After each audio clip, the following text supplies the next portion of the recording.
and welcome to Paradigm Playbook, a podcast for entrepreneurs in the business of sports. Your hosts, Dave Kozak and Steve Cook, are business owners, successful entrepreneurs, sports enthusiasts, avid readers, and longtime friends.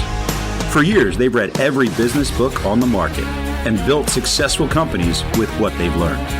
This podcast will give you the critical takeaways in just 15 minutes a week. It's a quick and easy playbook for building a winning sports business. And now, here are your hosts, Dave and Steve.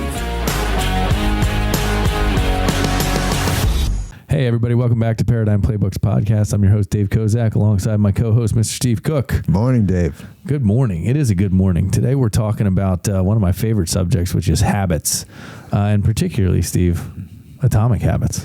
Yeah, the book made, James Clear wrote the book Atomic Habits, and it's fun because not only does he talk about what they are, but how to create them or how to avoid them, in certain cases.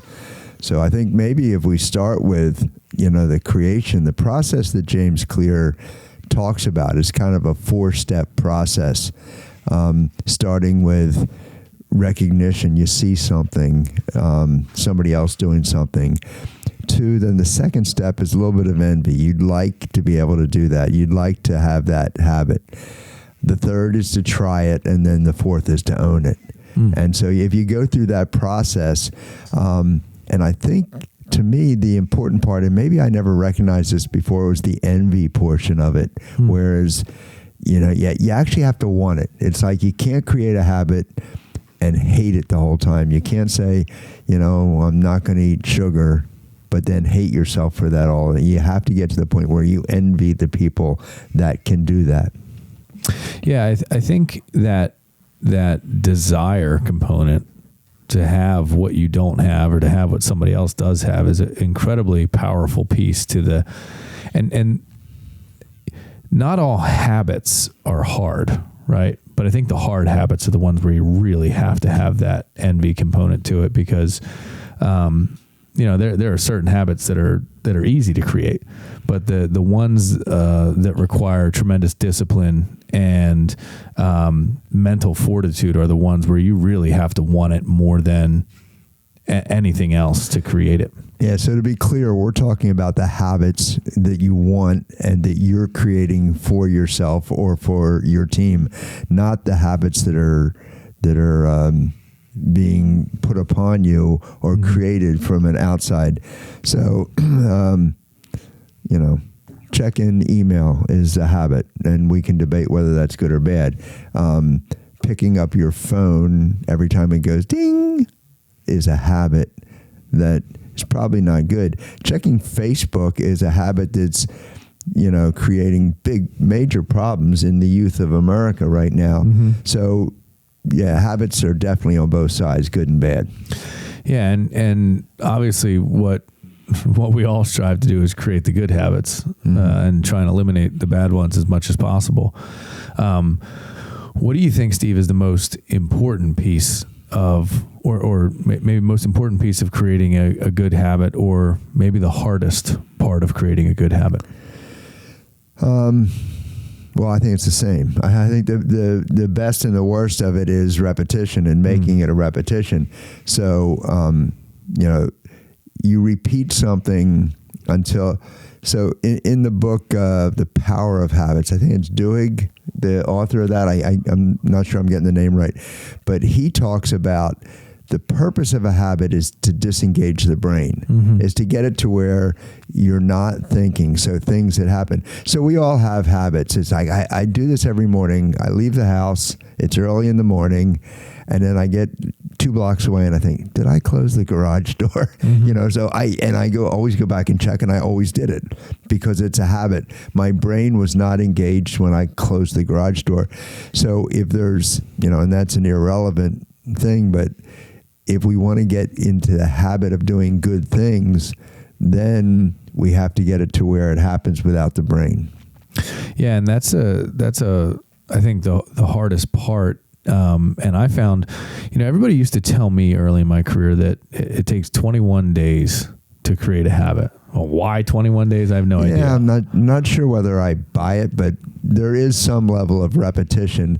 And it may, if you wanted to get in the habit of eating a donut every day, I could probably do it in under 21 days. If you want to get in the habit of, we were just talking about taking an ice bath, it may take me more than 21 days to where I can do that without engaging my brain saying, I hate this. Yeah, I can certainly tell you that habit I would not create that habit. Yeah, well, because you don't have the envy. I don't. Right, you don't really want that. So,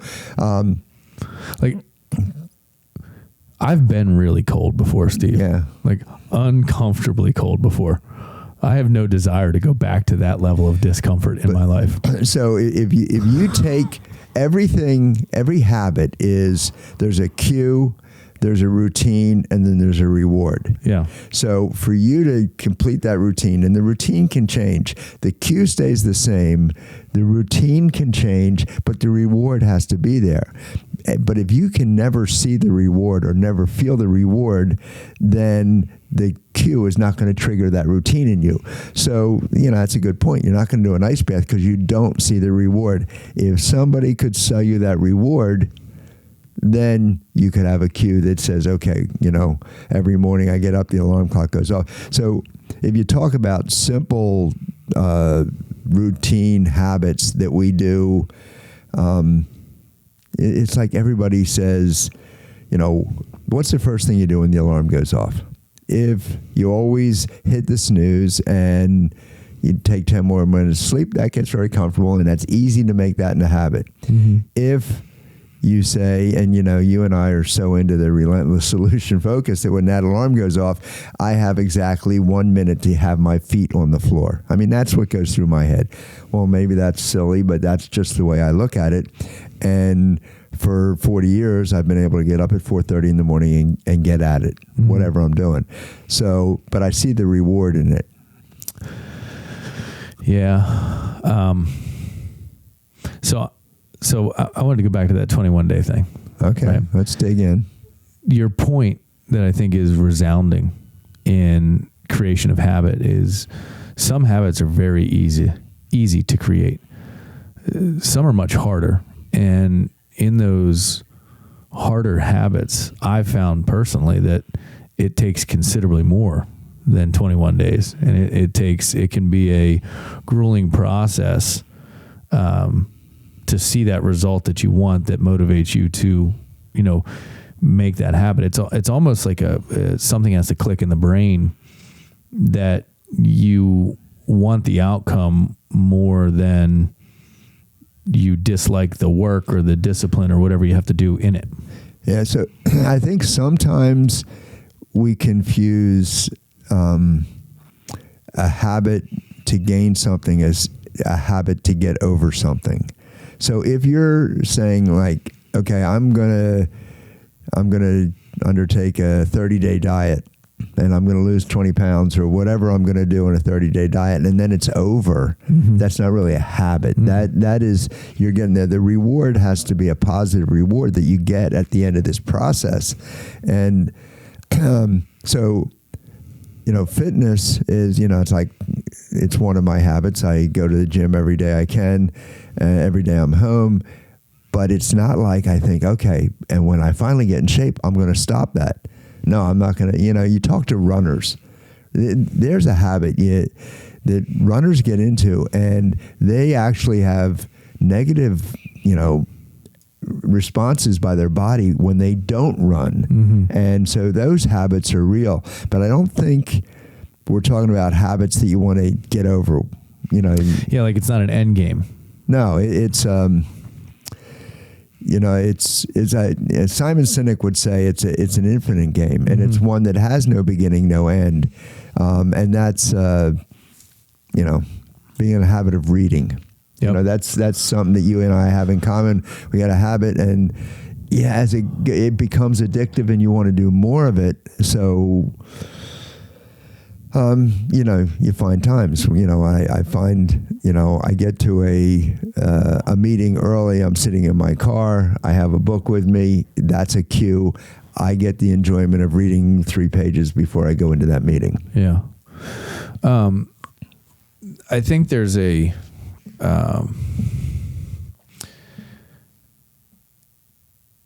that desire component that you talk about, I think really outweighs anything in the infinite game habit, right? Anybody can create a habit for a period of time. I don't think some would be tougher to create than others, but if you, the idea of a habit is it's a continuum, right? It's a constant thing. Like when your alarm goes off, you get up. That's an everyday habit. That's not I'm going to do it for 60 days and see how it feels. I'm going to continue to pursue that, right? And that's going to be a lifetime habit. I think I'll use golf as an example. I'm a mediocre golfer. I'm probably a 13 handicap. I could easily be a single digit handicap, but I have zero desire to spend my free time on a driving range working on my golf game. And I'd rather, if I have a couple hours, I'd rather go play around and play the course, right? There's a famous story. I think it was Jack Nicklaus, and someone was watching him drive, and I'd give anything to hit like that. And he said, never say that. Never say that, because I did. I gave up, I gave up every prom. Every night the boys were going out, I gave up going to football games. I gave up. So so that speaks to your, but if you want it bad enough, it's okay, but don't imitate it just because somebody else does it. And that'd be that envy piece that you have to, if you really would give up everything, then here's what I'll tell you how to do it. I have a sticker on my mirror in my bathroom in the morning. It says, if you care enough, you find a way. If you don't, you find an excuse. Right. And I think that goes right back to, and not to mention the relentless focus, what you focus on expands. Yeah. So I love the fact of, seeing people that can make snap decisions. So I had that envy in me. So when that process was put in front of me, it's something that I wanted to adopt. I had that envy, and I was able to move towards that. And now I take pride, and I get a little hit of dopamine every time that someone comes to me with a problem, and within a minute I can change the discussion to talking about the solution. So I love that. I want to go back to something about you saying the habit is a continuum. And in the book Atomic Habits, James Clear talks about, in both books that I've read on habit, James Clear talks about habit stacking and how they build on each other. Mm-hmm. And in the book, The Power of Habits, they talk about keystone habits. And a keystone habit is the starting habit that will lead to another habit. So going to sports, and the clinics that we do for the Little League coaches, and I talk about the keystone habits that you can teach the Little League. And the number one habit that any athlete can learn, can adopt, is the habit of showing up. And the habit of showing up then stacks on the habit of showing up on time. And then the habit of showing up first. I talked about it in when I was speaking at the summit. And I have this habit when I go to a hotel, I'm staying in whatever hotel, I get in the gym, I like to be the first one there.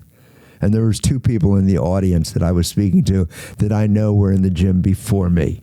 And I called them out on it. I said, I'm after you. It's like, so that's a habit. The enjoyment's there, and I can stack it on top. Once a child learns to show up for practice, then they can, start talking about repetitions and the other things. But you have to have those keystone habits. So I don't know what else. I mean, let's throw out some. What are other keystone habits?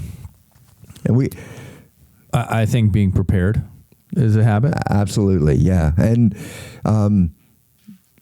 being prepared so that you're not wasting other people's time or your time. I agree. I think saying no is a habit that I'm not incredibly good at, but I need to be better at. Meaning, it's relative, right? Mm-hmm. I can easily say no to my kids when it comes to sugars and candies and ice creams and things like that. It's the idea of a good opportunity is hard. It's hard for me to say no to a good opportunity. whether it's an opportunity in business, whether it's an opportunity to hire, fire, like there's all kinds of different opportunities. And I think that's one that there's a book called, and I'm going to botch it. It has to do with literally learning how to say no. Well, I mean, it's funny because, two people that we talk about all the time in business and in growth are, we talk about Warren Buffett and what he does and Steve Jobs, and they both said,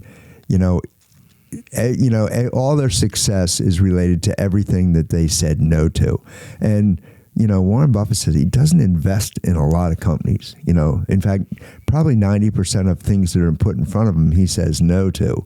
And yeah, that's a habit that you have to learn and you have to envy.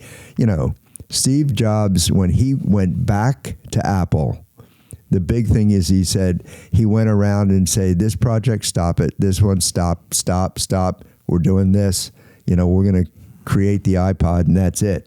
Or, I forget what it was at the time. Yeah. But it is about saying no, and that's a hard habit, especially for, we have a lot of entrepreneurs that listen to this, and, entrepreneurs want to try stuff. They want to, I think I'm at fault in this. The fact that, my grandkids are so funny. They kind of ground me, and I talk about all the businesses I've started, and they say all that does is prove you can't hold a job. So it was, it may be the case, but the thrill for entrepreneurs is sometimes starting and not following through. And I think that follow through is a giant habit to start and complete something, whatever it is. I'll use the example. I still right now have an unpainted hallway in my house. The trim was done. I put the primer on. I sealed everything up. And I said, when I get a minute, I'll get to that. That was a year ago. Yeah.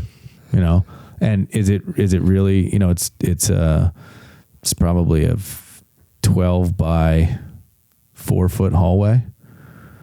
The problem is it's got a lot of trim. Yeah. And I just don't like painting trim. And there's a lot of preparation. There's a lot of getting ready. So there's a lot of overlapping habits within that. One of the great stories that was in one of the books, I'm confusing the books now, but was the story about Tony Dungy. And Tony Dungy's a legendary football coach. I think he got his first head coaching opportunity with Tampa Bay. I may be wrong about it. I think it's Tampa Bay. But he had applied and interviewed for many, many head coaching jobs prior to that. And every time he would go in, he said, here's my theory on how this. The number one thing is I have to get the players out of the habit of thinking about what to do. We have to get this to a reactionary habit, which means we see the cue, we do this is our routine. The reward is we get the tackle or we get whatever it is. Finally, Tampa Bay said, okay, this is kind of wacky, but if stopping the players from thinking is going to get us into the playoffs, then we're willing to do it. At the time, Tampa Bay was, a mediocre franchise. Well, Tony Dungy went on as now, I think he went to 10 straight playoffs. And leads in that and is a legendary coach in his mental approach to coaching. So, and it was all about creating habits. I love these stories, so I can go over. The legendary John Wooden, legendary coach at UCLA, had a habit. His first practice every year was teaching his team how to put on their shoes and tie their shoes. And he says, we will lose for lack of talent. We will lose because the competitor's better. We will lose by luck, but we're not going to lose because our shoes came untied while we're doing it. So it's, make the little things habitual so you don't have to think of them. Give your mind space to develop, better ideas. Yeah, I think, we're going back to some of those keystone habits. I think discipline's a habit as well. Right. So, we use in our business 8 basic habits. One of them is starting. That's a huge habit. Right. When you know there's something out there, just start. Constantly drill for skills, another one. So make yourself better. The sharpen the saw, sharpen the axe, right? I think if you don't have the basic habits, the foundational component, that keystone, is hard to build on if you don't have them. And so you talk about putting your feet on the floor when the alarm goes off. Get up. Yeah. Right? Start. If the alarm goes off, you set it for a reason. Don't hit the snooze button. Turn and get out of bed. Well, I mean, Carol Dweck talks about, that growth mindset, and that is a definite habit. And, we often talk, we reference all these books just because it fits our lifestyle, and that's what we talk about. But, they say there is no difference between the person who can't read and the person that doesn't. So, I mean, it's kind of thing. So it was easy for me to learn to make reading a habit once I envied those that read. I can't say that when I was going back to school, I was a reader. I probably read 2 books through college, and have read 30 books a year since then. So, but there was something that switched that gave me the envy to that habit. Mm-hmm. So we talked a lot about the atomic habits and the ones we want to create. What does it take to remove a habit? I think you change the routine. So the cue and the reward are still there. So it's what goes in the middle of it. It's the action that you put in the middle of it that has to change, to move you in a different direction. And I think it can be small things. And I think if you look at conquering habits, let's talk about business. What habits do you want in business? Well, the ability to show up for work is one thing. The ability to concentrate is another. So if you have let's say the habit you want to break is you're easily distracted. So maybe it's put your phone somewhere else. Maybe it's post office hours. Maybe it's closing the door to your office and saying, I'm not available right now because I'm doing. The big thing that I use all the time for entrepreneurs is time blocking. Mm-hmm. And I talk about that frequently. And it's, whatever you want to do. And for years, my team would look at my calendar, which is visible now with Outlook and Google and everything else. You can make your calendar visible. And they see when you're blocking time because you're concentrating on something. So I think the first step to creating good habits in business is deciding on it, announcing it to others, and then start sticking to it. Now, you can close your office door and still be, knock, playing a game on your phone or something. Yeah. You can make it look like that, but it develops. So the smaller the habit, I think the better. Yeah, especially for building blocks. And one of the things on this most recent journey of getting back in shape, trying to outdo my younger self, the key was to start slow, mm-hmm. right? We talked about the squatting I was doing this morning. You don't start there, right? It's been a 2-year build to get to that point, and not missing days because of laziness or like the outcome, that trigger, that the part that we're talking about is I want to be more fit than I was when I was 20. So it's go time. And I was pretty fit when I was 20, Steve. So you can also talk about the matrix of habits, mm-hmm. that fit together. So it's easy to say that, I want to be a successful entrepreneur, and then neglect the habit of physical fitness or health, or I'm not going to set. But if you want to be good at business and be a successful leader and entrepreneur, you have to have habits in other parts of your life that will contribute to your health and fitness, so that you're able to do these other things. So I think not having conflicting habits is important. Well, and I want to add one piece that I think is important to the habit conversation, which is motivation and discipline, and the difference between the two. Right? Motivation comes and goes. So you can be motivated to start a habit, but it's going to take some discipline to follow through and create the habit.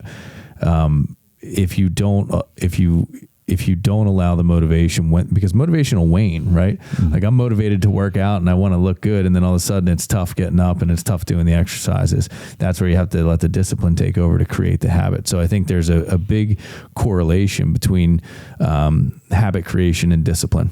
Meaning the mental discipline has to be there to do the things that you don't want to do to create the habit that you desire for the outcome that you want. Yeah, I don't think, we can kid ourselves into thinking that once you create that habit, that activity is always, enjoyable, pleasurable. It's not always what you want to do.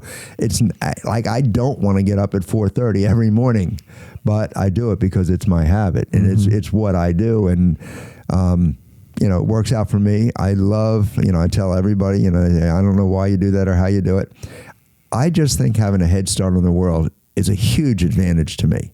Yep. So I know that I've got, whether it's reading, listening, exercising, whatever, I've got, 30 minutes to an hour head start on most of the world.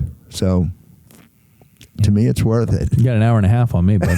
So, yeah, and now there's other people say, "Oh, I don't do that," but I work till 11 o'clock at night, and I give that hour back at night. I guarantee you that I'm not working till 11 o'clock at night. But again, I think all your habits have to coincide. It's like give yourself the time to do the most important things when you're at your best. Yeah, I think the biggest takeaway from this conversation and the Q&A for me is I think habits are building blocks.